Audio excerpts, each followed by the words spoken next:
Wah, sedapnya bau. Ibu masak apa tu?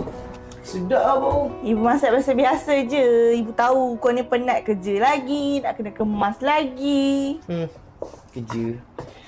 Kerja kat rumah ni Bu, semua Som yang buat Bu. Yelah Dan, ya. Kau pergilah panggil anak bini kau, kita buka sekali. Okey Bu. Jangan Bu, ada yang dipanggil jap. Dan, mana ibu isteri kamu ni? Tak nak buka sekali ke?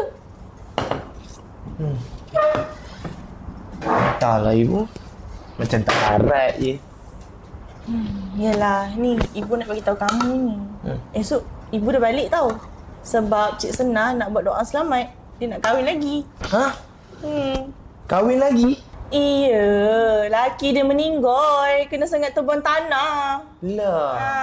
Adan tak tahu pula suami dia meninggal. Tahu-tahu dah nak kahwin Macam mana subuh? Kicap Bu. Aduh, kasih.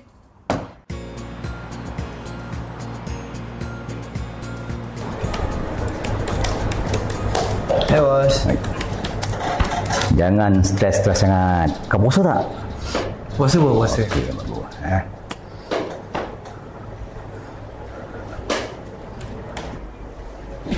Assalamualaikum bos. Waalaikumsalam.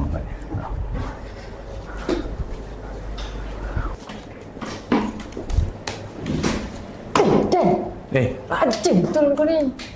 Start balik dah pukul 5 dah. Kau tengok jam? ha? Dah pukul 5 kau tengok jam? Dah pukul 5 lah. Aku tak perasan lah. Alamak. Aku balik dulu lah. Nanti bini aku marah. Pula. Aku nak dulu nanti apa-apa jangan lupa rojak aku.